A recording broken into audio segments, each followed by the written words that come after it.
இயேசு சிலுவையில் மொழிந்த 7 வார்த்தைகள். இயேசு சிலுவையில் மொழிந்த 7ஆம் வார்த்தை: பிதாவே, உம்முடைய கைகளில் என் ஆவியை ஒப்புவிக்கிறேன். லூக்கா 23:46. இயேசுவுக்காய் யாவற்றையும் ஒப்புவிக்கிறேன்.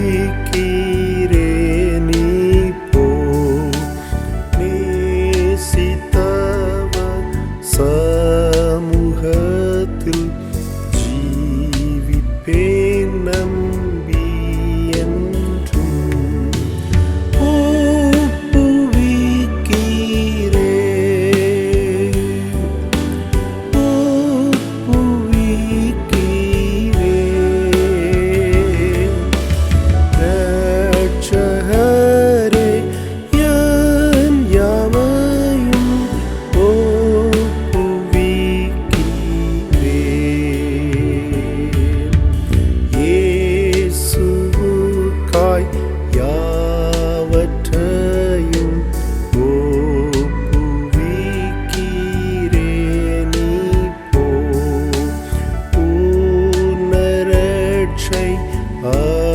அடைகிறேன்.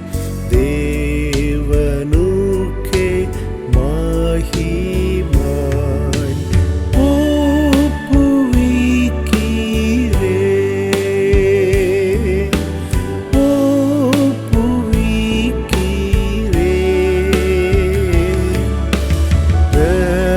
இரட்சகரே, என் யாவையும்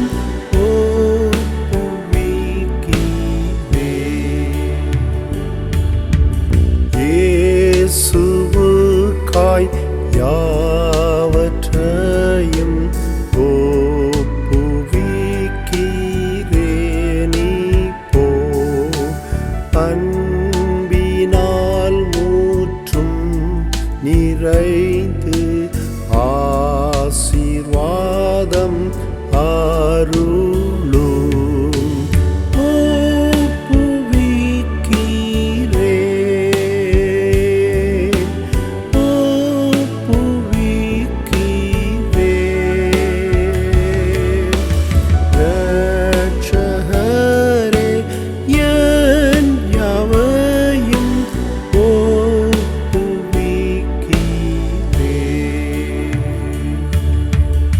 கிறிஸ்துவுக்குள் பிரியமான அன்பின் கர்த்தருடைய பிள்ளைகளே, இந்த அருமையான வேளையிலே இயேசு கிறிஸ்து சிலுவையிலே மொழிந்த 7 வார்த்தைகளில் அந்த கடைசியான வார்த்தையை உங்கள் முன்னிலையிலே சற்று நேரம் சொல்லி அது குறித்து தியானிக்க நான் விரும்புகின்றேன். லூக்கா எழுதின சுவிசேஷம் 23ஆம் அதிகாரம் 46ஆம் வசனத்தில் சொல்லப்பட்டிருக்கிறது: இயேசு, பிதாவே, உம்முடைய கைகளில் என் ஆவியை ஒப்புவிக்கிறேன் என்று மகா சத்தமாய் கூப்பிட்டு சொன்னார். இப்படி சொல்லி ஜீவனை விட்டார். எனக்கு அருமையான கர்த்தருடைய பிள்ளைகளே, ஒப்புவிக்கிறேன் என்றால் சரண்டரிங் ஆர் ஹேண்டிங் ஓவர் என பொருள் கொள்ளலாம். ஒரு உத்தியோகஸ்தன் தன் நியமனத்தில் இருந்து மாற்றலாகி செல்லும்போது வருகிற உத்தியோகஸ்தனுக்கு ஒரு பிரீஃப் ரிப்போர்ட் ரெடி பண்ணி டிராயரில் வைத்து போவது வழக்கமாய் இருக்கிறது. இது ஹேண்ட் ஓவரிங் அல்லது சரண்டரிங் என்பதற்கு அடையாளமாக இருக்கிறது. இயேசு தன் ஊழியத்தை நிறைவேற்றி முடித்து பரம் ஏறுவதற்கு முன் தனக்கு பின் ஊழியத்தை தொடர்ந்து செய்ய போகிற தேற்றரவாளனாகிய பரிசுத்த ஆவியானவருக்கு முன்பே தம் பிதாவாகிய தேவனிடத்தில் ஃபைனல் ரிப்போர்ட்டை அவர் சப்மிட்டை போல இது இருக்கிறது. உம்முடைய கைகளில் என் ஆவியை ஒப்புவிக்கிறேன் அல்லது ஒப்படைக்கிறேன் என்றார். யூத வழக்கத்தின்படி திருமணத்தின் போது மணப்பெண்ணின் தந்தை தன் தோளில் போட்டிருக்கும் சால்வையை மணமகனின் தோளில் போடுவது சம்பிரதாயம். இதுவரையிலும் என் மகளின் எல்லா பொறுப்புகளையும் நான் என் தோளில் சுமந்தேன். இன்று முதல் உம்மிடத்தில் என் மகளின் பொறுப்புகளை ஒப்படைக்கிறேன் என அர்த்தம் கொள்வதாய் இருக்கிறது. நம்முடைய இந்தியாவில் கூட நம்முடைய தமிழகத்தில் திருமணத்தின் போது மணப்பெண்ணின் தந்தை மணமகளின் கையை பிடித்து மணமகனின் கையில் கொடுப்பது, இன்று முதல் நான் உம்மிடத்தில் என் மகளை ஒப்புவிக்கிறேன் என்கிறது போன்ற அர்த்தத்தை நமக்கு உணர்த்துகிறதா இருக்கிறது. இயேசு கிறிஸ்து தனக்கென ஆண்டவர் தந்த அந்த ஆவியை அவர் சரியான சமயத்தில் எல்லாவற்றையும் நிறைவேற்றி முடித்து தன் பிதாவாகிய தேவனிடத்தில் ஒப்பு கொடுத்தார் என்று பார்க்கிறோம். இயேசு உலகில் வந்த நோக்கம் நிறைவேறிற்று என்று அறிந்து பிதாவினிடத்தில் தன் ஆவியை ஒப்புவித்து நமக்கு மாதிரியை காண்பித்தார். நாமும் நமது வாழ்வில் கணக்கு ஒப்புவிக்க கடமைப்பட்டிருக்கிறோம். அதுதான் நமது அக்கௌண்டபிலிட்டி ஆக இருக்கிறது. நாம் செய்த நற்காரியங்கள் மற்றும் ஆத்தும ஆதாயம் குறித்த விவரங்களை கணக்கு ஒப்புவிக்க நாம் கடமைப்பட்டிருக்கிறோம். இயேசு மகா சப்தமாய் கூப்பிட்டு என சொல்லப்பட்டிருக்கிறது.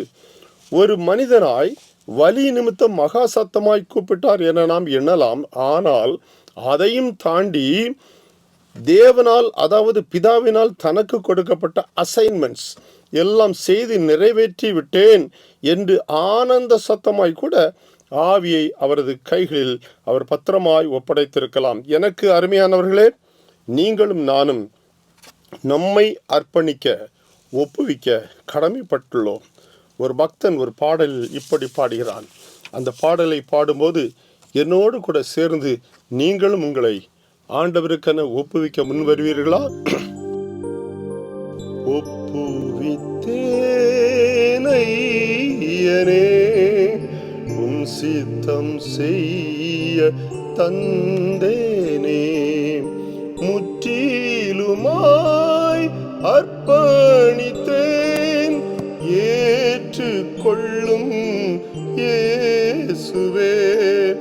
முற்றிலுமாய் அர்ப்பணித்தேன், ஏற்றுக்கொள்ளும் இயேசுவே. ஒப்புவித்தேன் ஐயனே. சுட்டெரிக்கும் அக்கினியால் சுத்திகரித்தன்னை மாற்றிடுமே.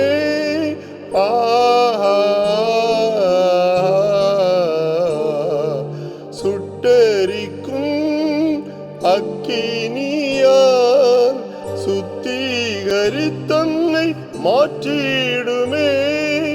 ஆவி ஆத்துமா சரீரமே ஆத்துமனேசரே பாடைக்கிறேன், ஆத்துமனேசரே பாடைக்கிறேன்.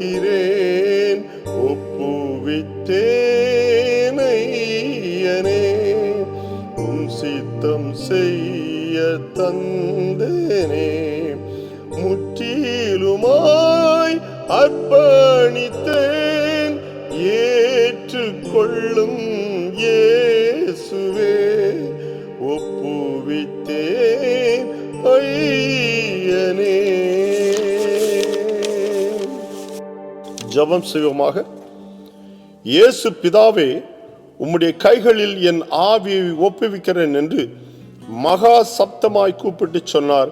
இப்படி சொல்லி ஜீவனை விட்டார் என்று வேதம் சொல்கிற வண்ணமாய் ஆண்டவரே, உம்முடைய திருக்குமாரனாகிய இயேசு கிறிஸ்துவை எங்களுக்கு இந்த பூலோகத்தில் நீர் அனுப்பி தந்து எங்களுக்கு இரட்சகராக எங்களுடைய மீட்பின் எங்களுடைய பணிகளை ஆண்டவரே அவர் செய்து எங்களை ரட்சித்து இந்த மகா பெரிய இரட்சணியத்தை எங்களுக்கு தந்ததற்காக ஸ்தோத்திரம். ஆண்டவரே, சிலுவையிலே தமது பெரிய அந்த ஜீவனை எங்களுக்காக அவர் கொடுத்ததினாலே நாங்கள் பாவத்திலிருந்து நாங்கள் விடுபட்டிருக்கிறோம். நாங்கள் ஆத்தும ரட்சிப்பை நாங்கள் பெற்றிருக்கிறோம். ஆண்டவரே, இந்த நாளிலே கடைசி வசனமாய் இருக்கிறதான பிதாவே, உம்முடைய கைகளில் ஆவியை ஒப்புவிக்கிறேன் என்று இயேசு சொன்னார். அதே போல நாங்களும் எங்கள் வாழ்க்கையில் முன்மாதிரியாக அதை எடுத்துக்கொண்டு எங்களுக்கு கொடுக்கப்பட்ட கடமைகளை நாங்கள் சரிவர செய்து நிறைவேற்றி நாங்கள் கணக்கு ஒப்புவிக்க கடமைப்பட்டிருக்கிறோம். கடைசியாக ஆத்ம ஆதாய பணியிலே எங்களால் ஆன மட்டும் நல்ல ஆத்ம ஆதாய பணி செய்து இத்தனை ஆத்மாக்களை உம்முடைய சமூகத்திலே நாங்கள் சமர்ப்பிக்கிறோம், ஒப்புவிக்கிறோம் என்று சொல்லி நாங்கள் சொல்லுகிற வண்ணமாய் எங்களுக்கு நீர் நல்ல நிலையை நீர் எங்கள் வாழ்க்கையில் நீர் தர வேண்டும் என்று சொல்லி நாங்கள் ஜெபிக்கிறோம். ஆண்டவரே, இன்று மரித்தாலும் உம்முடைய நித்திய ராஜ்யத்துக்குள் வருகிற அந்த பாக்கியத்தை எங்களுக்கு தாரும் ஆண்டவரே. நீர் எங்களுக்கு சிலுவையில் சிந்தின அந்த இரத்தத்தை நாங்கள் எண்ணி எப்போது உமக்கு நன்றி உள்ளவர்களாய் உமக்கேற்ற பிள்ளைகளாய் வாழ கிருபை செய்யும் ஆண்டவரே. இந்த நாளிலே இதை ஆங்காங்கே நின்று கேட்டுக்கொண்டிருக்கிறதான, ஆங்காங்கே இருந்து ஒவ்வொரு இடங்களிலும் இருந்து இதை கவனித்துக் கொண்டிருக்கிறதான ஒவ்வொரு பிள்ளைகளையும் ஆசீர்வதியும். இயேசு எனக்காகவே மரித்தார் என்ற அந்த உணர்வை ஒவ்வொருக்கும் நீர் கொடுத்தல்ல வேண்டும் ஜெபிக்கிறோம். தொடர்ந்து காத்துக்கொள்ளும். இரட்சணிய சேனையும் இரட்சணிய சேனையின் ஊழியங்களையும் கர்த்தர் ஆசீர்வதித்தரும். தொடர்ந்து காத்துக்கொள்ளும். நன்மையினாலும் கிருபையினாலும் முடிசூட்டலும். துதி கனம் மகிமையாற்று உமைக்கே செலுத்துகிறோம். இயேசுவின் நாமத்தினாலே ஜெபங்களும் ஜீவனுள்ள நல்ல பிதாவே, ஆமேன். இப்பொழுது நம்முடைய கர்த்தராகிய இயேசு கிறிஸ்துவின் கிருபையும் பிதாவாகிய தேவனுடைய அன்பும் பரிசுத்த ஆவியானுடைய ஐக்கியம் சிநேகமும் இன்றும் என்றும் சதா காலங்களிலும் நம் அனைவரோடு கூட தங்கியிருப்பதாக. ஆமேன். அல்லேலூயா.